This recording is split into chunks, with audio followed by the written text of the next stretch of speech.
Қайырлы күн, құрметті әріптестер. Менің каналыма қош келдіңіздер. Менің каналымның мақсаты жас мамандарға көмек көрсету. Пайдалы ақпараттармен, тиімді әдістермен таныстыру.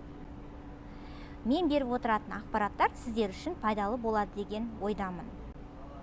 Енді таныса отырайық. Менің есімім Әсем, 13 жыл тәжірибесі бар ағылшын тілі маманы боламын. Осы 13 жыл ішінде балабақша, мектеп, колледж ұйымдарында жұмыс істедім. Жалпы бұл мамандықты мен бала кезінен бастап армандаған едім.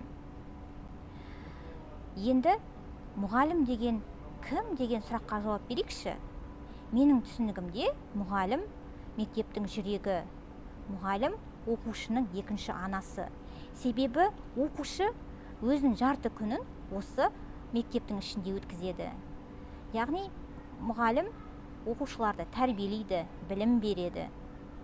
Тіпті өмірлік мамандықтарын таңдауға септігін тигізіп жатады.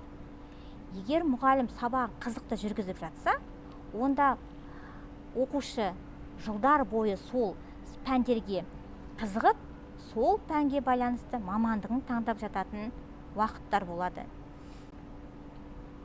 Енді жаңартылған білім беру мазмұнына тоқталайық. 2017-2018 жылдар оқу жылында осы жаңартылған білім беру мазмұны енгізілген болатын. Бұл бағдарламаның мақсаты қандай? Яғни оқушыны сындарлы оқытуға үйрету, инновациялық білім беру, критериалды бағалауды енгізу. Міне осы мақсаты. Енді осы жаңартылған білім беру бағдарламасы арқылы біз сабақтың құрылымымен танысайық.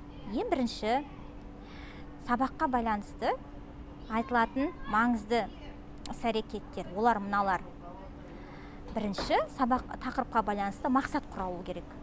Нақты мақсаттар. Сол мақсат бойынша әрі қарай сіздер іс-әрекеттеріңізді жалғастырасыздар. Сабақ бірінші басталмас бұрын, менің ойымша, психологиялық ахуалды туғызу керек. Психологиялық ахуал дегеніміз не? Ол жалпы сыныптың атмосферасын және оқушылардың көңіл күйін, сабаққа дайындығын көретін іс-әрекет. Яғни құрал. Осы құралды қолдану арқылы сіз осы жайттарды байқайсыздар. Психологиялық ахуалдарға көптеген әдістер жатады. Мысалы, мен өзімнің әдістеріммен бөлісіп кетейін. Мен әдетте сабақты осы психологиялық ахуалдар арқылы бастаймын. Себебі маған өте нәтижелі сабақ болады. Осы психологиялық ахуалды қолдансам. Ойын, би ретінде қолданамын. Немесе көп жағдайда осы оқушылармен байланыстырып қолданамын. Алдын ала 2-3 сабақ бұрын мен оқушылар туралы қызықты мәліметтерді жинап аламын, аудио, видео болсын. Кейін осы оқушыларға байланысты аудио-видеоларды қою арқылы өздерін қызықтырып психологиялық ахуал тудыртамын. Психологиялық ахуал бар. Енді келесі кезекте үй тапсырмасы. Яғни үй тапсырмасын сұраған кезде біз дәстүрлі түрде сұрап керек жоқ, сен айт, неге дайындалмадың деген сияқты. Үй тапсырмасында бір тиімді, бір қызықты әдіс арқылы сұрасаңыз болады. Ол ойын ретінде болсын, ол тағы да бір басқа әдіс болсын, қызықты болу керек.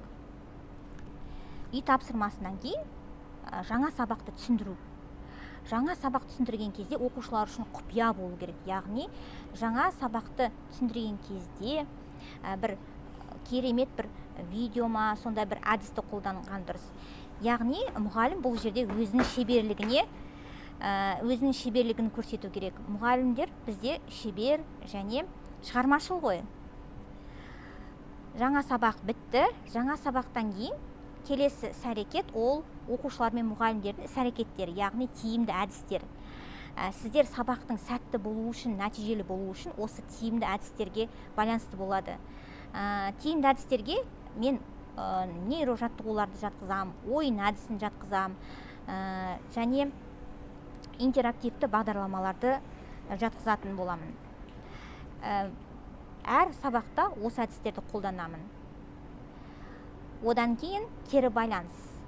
Кері байланыс сабақтың соңында немесе әрбір әдістен кейін қолданылатын құрал.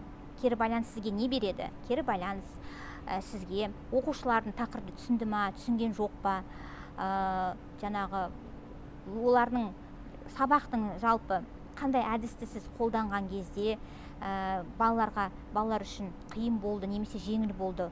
Осы моменттерді білу үшін кері байланыс жасалады. Кері байланысты мен өзім тәжірибемде көптеген әдістер арқылы қолданамын.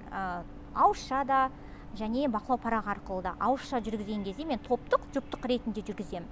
Топтық болса, топ ішінде бір оқушы кері байланыс береді.